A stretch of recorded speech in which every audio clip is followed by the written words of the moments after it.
Hello friends, आजच्या 4th लेक्चरमध्ये आपण जे सिलेबसमधलं नेक्स्ट आर्टिकल आहे डायमेन्शन्स ते बघणार आहे. डायमेन्शन म्हणजे काय, तर ज्या 7 फिजिकल फंडामेंटल क्वांटिटी आहे त्याच फॉर्ममध्ये सगळ्या अदर फिजिकल क्वांटिटी एक्सप्रेस करता येतात. ज्या आपण डिराइव्ड फिजिकल क्वांटिटी आहेत त्या सगळ्या फंडामेंटल फॉर्ममध्ये एक्सप्रेस करता येतात किंवा फंडामेंटल क्वांटिटीच्या पॉवरमध्ये एक्सप्रेस करता येतात. सो फंडामेंटल क्वांटिटी ज्या आहेत त्या आपण त्याला काही सिम्बॉल असाइन करणार आहोत. त्या सिम्बॉलची जी पॉवर आहे त्याद्वारे आपण काय करू शकतो की ज्या नेक्स्ट फिजिकल क्वांटिटी आहे डिराइव्ड फिजिकल क्वांटिटी ते आपण एक्सप्रेस करू शकतो. विथ व्हॅरियस एक्झाम्पल ते आपण या लेक्चरमध्ये बघणार आहोत. डायमेन्शन्स.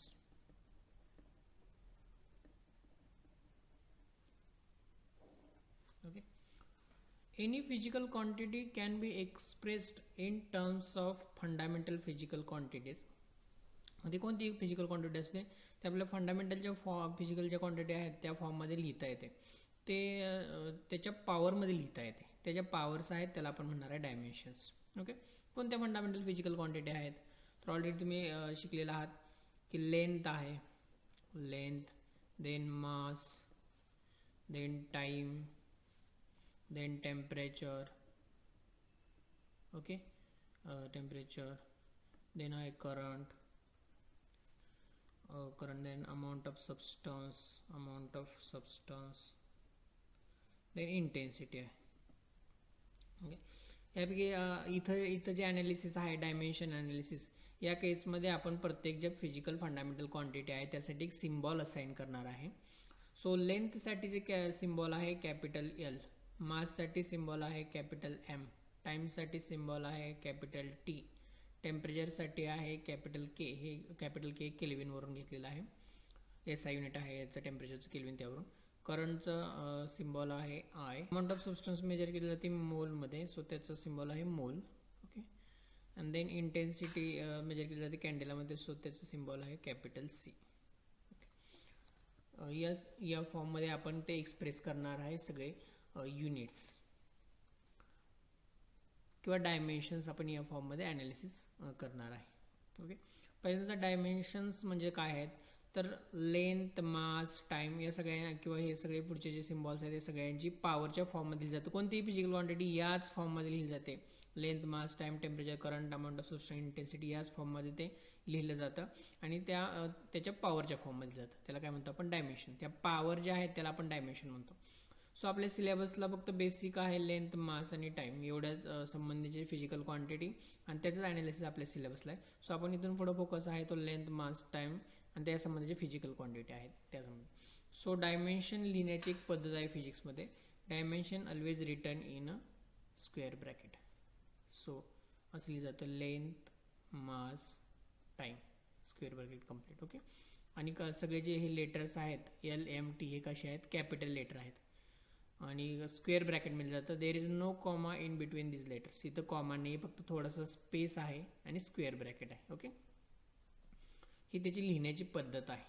आता आपण एक्झाम्पल घेऊया. एखादं एक्झाम्पल घेतलं आणि ते डायमेन्शनमध्ये कसं लिहिलं जातं हे आपण बघूया. ओके, सो त्यासाठी मी टेबल बनवतो. या साईडला मी लिहितो फिजिकल क्वांटिटी.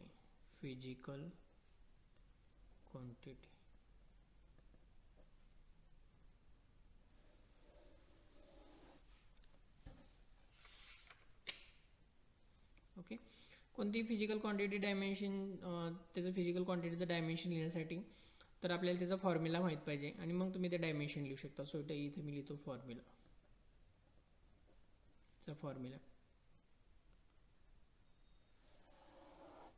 आणि इथं असेल त्याचं डायमेन्शन. त्याचबरोबर तुम्ही त्याचं युनिट लिहू शकता. डायमेन्शन आणि युनिट बेसिक सिम्पल घेऊया आणि देन थोडंसं कॉम्प्लिकेशन आहे त्यामध्ये आपण जाऊया. पहिली फिजिकल क्वांटिटी आहे, सपोज आपण असं लिहायचं मला लेंथ ही एक फिजिकल क्वांटिटी आहे. लेंथचं काय फॉर्म्युला नाही, लेंथ इक्वल टू तुम्ही डिनोट केलं जाता length equal to LS suppose. याचं मला डायमेन्शन लिहायचं आहे स्क्वेअर ब्रॅकेटमध्ये LMT, length, mass, time, square bracket complete. यामध्ये लेंथ ही जी फिजिकल क्वांटिटी आहे तर लेंथचं कॉन्ट्रीब्युशन 1 आहे. सो मी इथे याचं पॉवर आहे ती 1. लेंथ या फिजिकल क्वांटिटीमध्ये मासचं कॉन्ट्रीब्युशन काहीच नाही आहे, सो इथे मी लिहिन 0, त्याची एमची पॉवर 0. आणि टाईमचं कॉन्ट्रीब्युशन, लेंथ या फिजिकल क्वांटिटीमध्ये टाईमचं कॉन्ट्रीब्युशन काहीच नाही आहे, सो इथे मी लिहिन 0. आणि वाचायचं कसं आहे, वाचण्याची एक पद्धत आहे, डायमेन्शन वाचण्याची एक पद्धत असते. सो असं वाचायचं आहे, 1 in length, 0 in mass, 0 in time. Okay, L⁻⁴, M⁻�0, T⁻�0 असं वाचायचं नाही आहे. 1 in length, 0 in mass, 0 in time. हे झालं लेंथचं डायमेन्शन. लेंथचा याच्यावरून तुम्ही याचा फॉर्म्युला कसं लिहू शकता, इथं फॉर्म्युला नाही पाहिजे, इथं पाहिजे युनिट. ओके, याचं युनिट लिहायचं तुम्हाला. सो इथं याचं युनिट कसं लिहिसाल तुम्ही, लेंथचं युनिट आहे मीटर. नेक्स्ट दुसरी फिजिकल क्वांटिटी घेऊया आपण. दुसरी फिजिकल क्वांटिटी आहे मास. ओके, माससाठी आपण असं मास असं लिहितो आपण, मासचा formula mass equal to small M, डायमेन्शनच्या फॉर्ममध्ये लेंथ, मास आणि time, square bracket complete. So mass आहे फिजिकल क्वांटिटीमध्ये, लेंथचं कॉन्ट्रीब्युशन 0 आहे. मास आहे, सो मासचं कॉन्ट्रीब्युशन 1 आणि टाईमचं कॉन्ट्रीब्युशन 0. वाचायचं कसं, dimension of mass is 0 in length, 1 in mass, 0 in time. Okay, so मासचं युनिट आहे kg. हे सगळे आपण SI युनिट लिहित आहोत. Next one, time.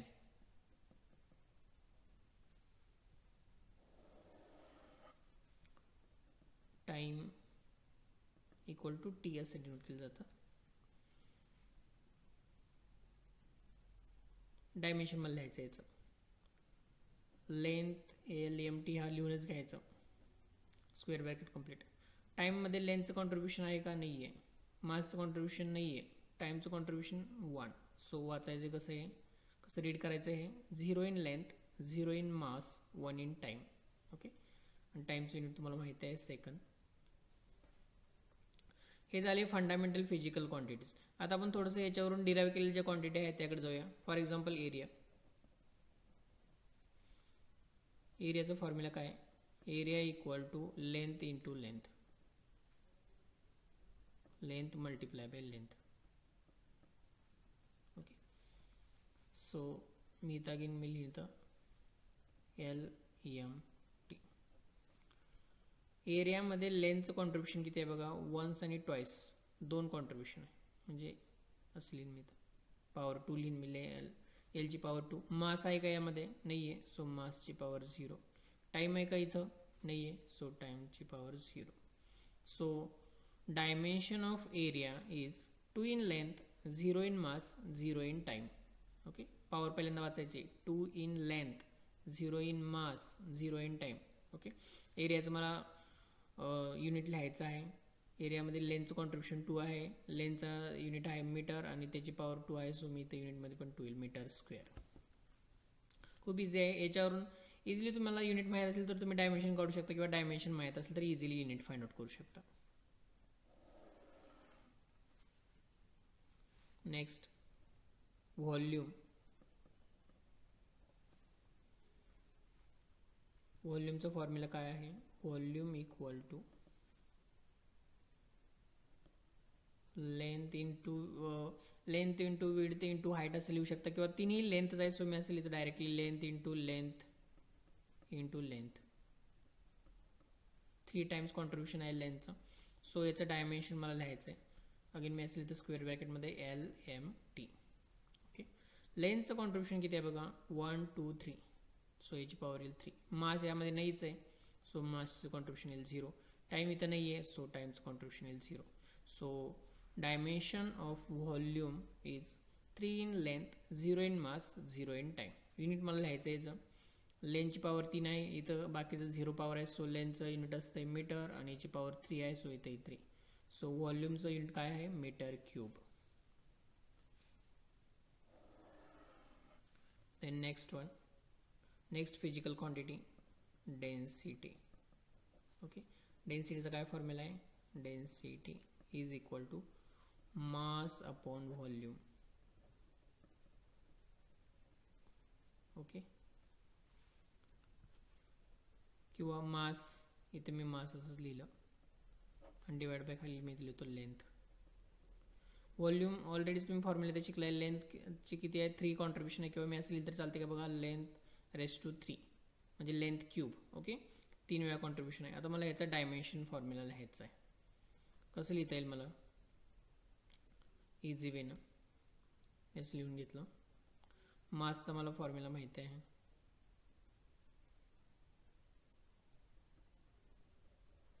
LMT. याच्यामध्ये लेंथचं कॉन्ट्रीब्युशन 3 आहे, बट ते डिनॉमिनेटरमध्ये आहे. ओके, सो न्यूमरेटरमध्ये जाईल त्यावेळी काय होईल, ते -3 होईल. किंवा मी काय करतो, हे आहे ते ॲज इट इज, म्हणजे याचंच आणि याचं सेपरेट लिहितो, याचं डायमेन्शन सेपरेट लिहितो, याचं डायमेन्शन सेपरेट लिहितो, आणि देन ते सिम्प्लिफाय करतो. ओके, मासचं डायमेन्शन काय येईल, 0 in length, 1 in mass, 0 in time. Length cube किंवा व्हॉल्यूमचं डायमेन्शन काय येईल, व्हॉल्यूमचं डायमेन्शन आहे 3 in length, 0 in mass, 0 in time. Already तुम्ही इथे लिहिलेलं आहे. मासचंही ऑलरेडी तुम्ही इथे लिहिलेलं आहे. ओके, आता हे मला सिम्प्लिफाय करायचं आहे.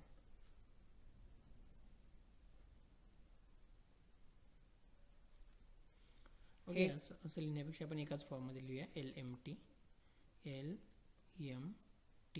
Okay, there is no comma.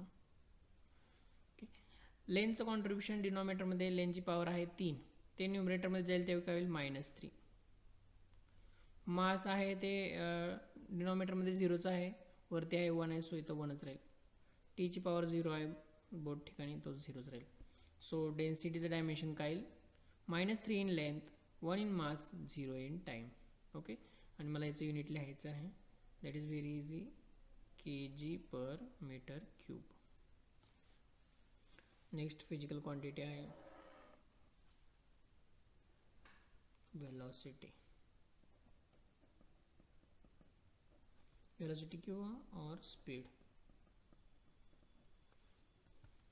कसं लिहितो तुम्ही, वेलोसिटी और स्पीड इक्वल टू डिस्टन्स किंवा displacement divided by time. Distance divided by time. Okay, आता याचं मला काय लिहायचं आहे, डिस्टन्स आहे म्हणजेच काय आहे, ती लेंथ आहे. डिस्टन्स तुम्ही लेंथमध्ये मेजर करता, किंवा डिस्टन्स म्हणजेच लेंथ आहे, डिवाइड बाय टाइम. अच्छा, याचं मला काय लिहायचं, डायमेन्शन लिहायचं आहे, लेंथ, मास आणि टाईमच्या फॉर्ममध्ये. यामध्ये लेंथ आहे ती कुठं आहे, न्यूमरेटरला आहे, सो लेंथचं कॉन्ट्रीब्युशन 1 आहे. यामध्ये मास आहे का, नाही आहे, सो इथं मी लिहिन 0 पॉवर याची. टाईमचं कॉन्ट्रीब्युशन 1 आहे, टाईम 1च आहे, पण तो कशामध्ये आहे, तो आहे डिनॉमिनेटरमध्ये. ओके, तो न्यूमरेटरमध्ये काय होईल, त्याचं -1 होईल. किंवा मी असं लिहिलं तर चालते का बघा, length multiply by time raise to -1 असं लिहिलं तर चालतं की, हे ऑलरेडी तुम्हाला सांगितलं आहे मी एका एक्झाम्पलमध्ये. काय सांगितलं होतं एक्झाम्पल, ते सपोज 1/10 असेल तर ते तुम्ही असं लिहू शकता 10⁻⁻1, किंवा 1/x असेल तर ते तुम्ही असं लिहू शकता s⁻⁻1. Similarly length as it is, time डिनॉमिनेटरमध्ये आहे, सो टाईम वरती त्यावेळी काय होईल, टाईम⁻⁻1. आता हेच तुम्हाला काय लिहायचं आहे, डायमेन्शन लिहायचं. सो लेंथचं कॉन्ट्रीब्युशन 1 आहे, यामध्ये मास नाही आहे, टाईमचं कॉन्ट्रीब्युशन 1 आहे, पण त्याची पॉवर कशी आहे, -1. सो वेलोसिटी किंवा स्पीडचं तुम्ही डायमेन्शन कसं लिहू शकता, 1 in length, 0 in mass, -1 in time. आणि याचं युनिट आहे, लेंथ 1 आहे याची, सो युनिट याचं मीटर, आणि हे जे टाईम आहे तो डिनॉमिनेटरमध्ये पर सेकंद, किंवा हेच तुम्ही युनिट असं लिहू शकता, और metre second raise to -1. Okay, same, these are both are the same thing.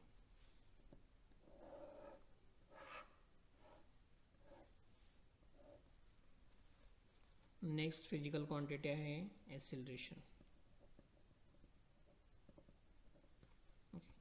ॲक्सिलरेशनचा काय फॉर्म्युला आहे, acceleration is equal to velocity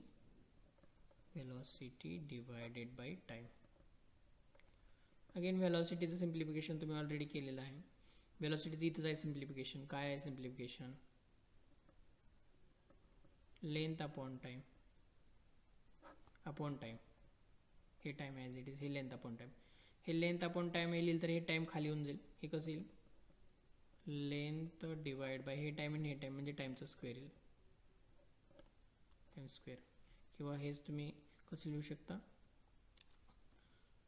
length multiply by time raise to -2.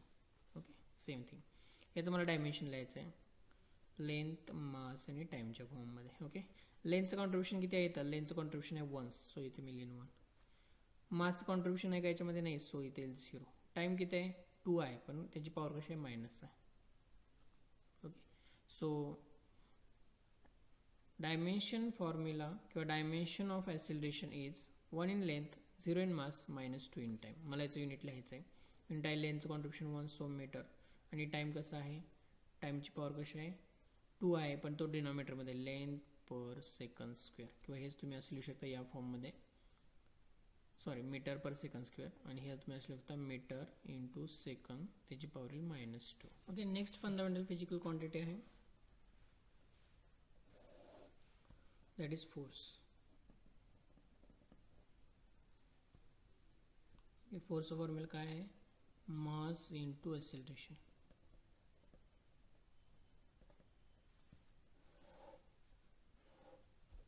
Okay, ॲक्सिलरेशनचं ऑलरेडी आपण पाहिलेच आहे, length into time, time raise to -2. Okay, so मी mass as it is ठेवतो, आणि इथून ते डायरेक्ट उचलतो. प्रत्येक वेळेस सिम्प्लिफाय करायची गरज नाही. Acceleration is equal to velocity upon time and velocity equal to length upon time and all this things प्रत्येक वेळी करायची गरज नाही. इथं ऑलरेडी आपण सॉल्व केले, length into time raise to -1, so mass into length into time raise to -2. Okay, आता याचं मला काय करायचं, डायमेन्शन लिहायचं आहे.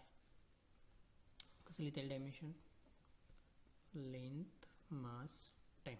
ओके, each quantityचं कॉन्ट्रीब्युशन पाहूया आपण. सो लेंथचं कॉन्ट्रीब्युशन इथं आहे 1, so I write here 1. Mass आहे इथं एकदा, सो इथं आय विल राईट 1. टाईमचं कॉन्ट्रीब्युशन ट्वाईस आहे, बट ते कसं आहे, मायनस आहे, सो -2. सो वाचायचं कसं आहे, how to write this, 1 in length, 1 in mass, -2 in time. Okay, this is the dimension formula for force. So याचं मला युनिट लिहायचं आहे. युनिट कसं लिहिता येईल बघा, लेंथ 1 आहे, मास 1 आहे. Okay, kg metre per second square. Okay, याच्यावरून लिहिता येते, मासचं kg लिहिलं मी, लेंथचं मीटर, आणि सेकंड रेज टू -2, किंवा डिनॉमिनेटरमध्ये 2, किंवा हे असं लिहिता येतं, or kg metre second raise to -2, both are the same thing. Okay, next physical quantity आहे momentum.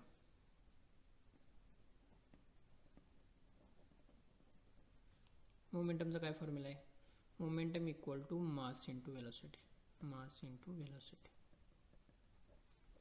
Again mass as it is, velocity आहे त्याचं काय आहे, लेंथ अपॉन टाईम, किंवा हे तुम्ही कसं लिहू शकता, mass multiply by length multiply by time. डिनॉमिनेटरमध्ये आहे ते मी काय केलं, न्यूमरेटरमध्ये घेतलं आणि त्याची पॉवर -1 केली. ओके, आता याचं मला डायमेन्शन फॉर्म्युला लिहायचं आहे, लेंथ मास आणि टाईमच्या फॉर्ममध्ये. कसं लिहिता येईल बघा, लेंथचं कॉन्ट्रीब्युशन किती आहे, 1 आहे, मासचं कॉन्ट्रीब्युशन आहे ते 1 आहे, टाईमचं कॉन्ट्रीब्युशन 1 आहे पण मायनसमध्ये. So dimension formula for momentum is 1 in length, 1 in mass, -1 in time. Okay, आता याचं मला युनिट लिहायचं आहे. युनिट कसं लिहिता येईल याचं, kg metre per second.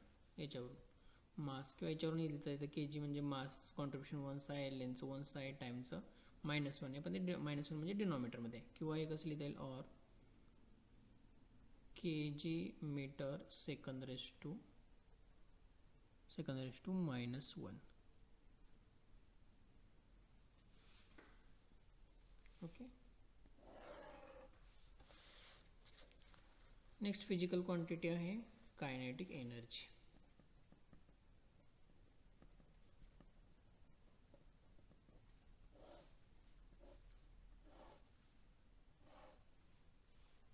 Kinetic energy काय फॉर्म्युला, ऑलरेडी तुम्ही स्कूलमध्ये शिकला. कायनेटिक एनर्जी फॉर्म्युला 1/2 mv², म्हणजेच काय, 1/2 mass into velocity square. Okay, 1/2 mass into velocity square.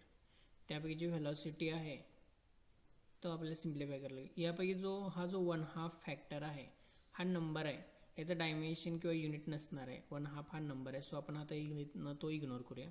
Okay, equal to ज्याऐवजी मी नियरली इक्वल टू असं लिहितो. मास मल्टिप्लाय बाय व्हेलॉसिटी म्हणजे काय, लेंथ डिवायडेड बाय टाइम आणि त्याचं स्क्वेअर. ओके, सो हेच मी असं लिहिता येईल मला, मास मल्टिप्लाय बाय लेंथ त्याचा स्क्वेअर आणि हा time multiply by time. Time हा कसा आहे डिनॉमिनेटरमध्ये आहे, सो वरती आल्यानंतर न्यूमरेटरमध्ये काय होईल त्याची पॉवर मायनस होऊन जाईल. आता याचं मला डायमेन्शन फॉर्म्युला लिहायचं आहे. कसं लिहिता येईल, लेंथ मास आणि टाइम. ओके, लेंथचं कॉन्ट्रीब्युशन किती आहे बघा, ट्वाइस, सो 2 इन लेंथ. मासचं कॉन्ट्रीब्युशन किती आहे, वन्स, सो 1 इन मास. टाइमचं कॉन्ट्रीब्युशन ट्वाइस आहे पण मायनस आहे, सो -2 इन टाइम. सो हे रीड कसं करायचं आहे, 2 in length 1 in mass -2 in time. याचं मला युनिट लिहायचं आहे. कसं लिहिता याचं युनिट, लेंथ किती आहे याची, ट्वाइस आहे. मास किती आहे, वन्स आहे, म्हणजे kg metre square per second square. Okay, next physical quantity आहे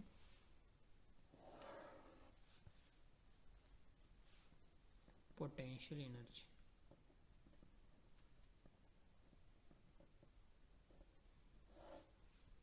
पोटेन्शियल एनर्जीचा फॉर्म्युला काय आहे, mgh. ऑलरेडी तुम्ही स्कूलमध्ये पण झालं तुम्हाला. यापैकी m म्हणजे मास आहे, g म्हणजे ॲक्सेलरेशन ड्यू टू ग्रॅव्हिटी आणि h म्हणजे हाईट. ओके, मी असं लिहितो मास, हे g म्हणजे ॲक्सेलरेशन आहे, डायरेक्टली मी ॲक्सेलरेशन लिहितो, ॲक्सेलरेशन. आणि h म्हणजे हाईट आहे. हाईट आपण कशामध्ये मेजर करतो, म्हणजे हाईट म्हणजे लेंथ आहे ती, multiply by length, multiply by length. Okay, so हे थोडं सिम्प्लिफाय करायला लागेल. ॲक्सेलरेशन आपल्याला मास, ॲक्सेलरेशन म्हणजे काय ऑलरेडी तुम्ही इथं शिकलेलं आहे. Acceleration length upon time square किंवा length into time raise to -2. मी इथे लिहितो length into time raise to -2. हे झालं ॲक्सेलरेशनचं. अगेन मल्टिप्लाय बाय लेंथ आहे इथं, again multiply by length. Okay, length twice झाली, लेंथ इंटू लेंथ म्हणजे लेंथ स्क्वेअर होऊन जाईल. So mass multiply by length square multiply by हा टाइमचा स्क्वेअर येईल, टाइमचा स्क्वेअर पण इथं साइन येईल -2. ओके, याचं मला काय करायचं आहे, डायमेन्शन लिहायचं आहे.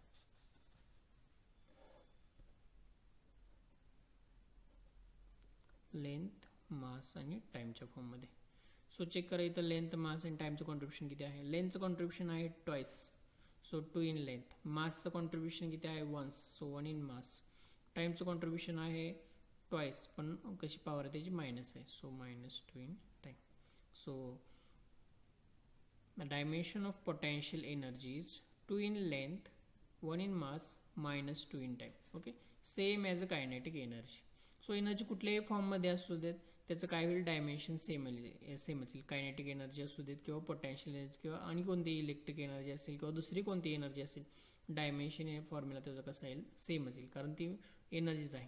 किंवा फोर्स, तुम्ही याच्या अगोदर काय पाहिलं, फोर्स बघितला. फोर्सचे जे डायमेन्शन आहे ते कोणताही फोर्स घेतला, तो ग्रॅव्हिटेशनल फोर्स असेल किंवा सेंट्रिपेटल फोर्स असेल किंवा सेंट्रिफ्युगल फोर्स, पुढे जाऊन तुम्ही पाहणार आहे नेक्स्ट सेमेस्टरमध्ये. सो सगळ्या फोर्सचे डायमेन्शन कसे येतील, सेम येतील.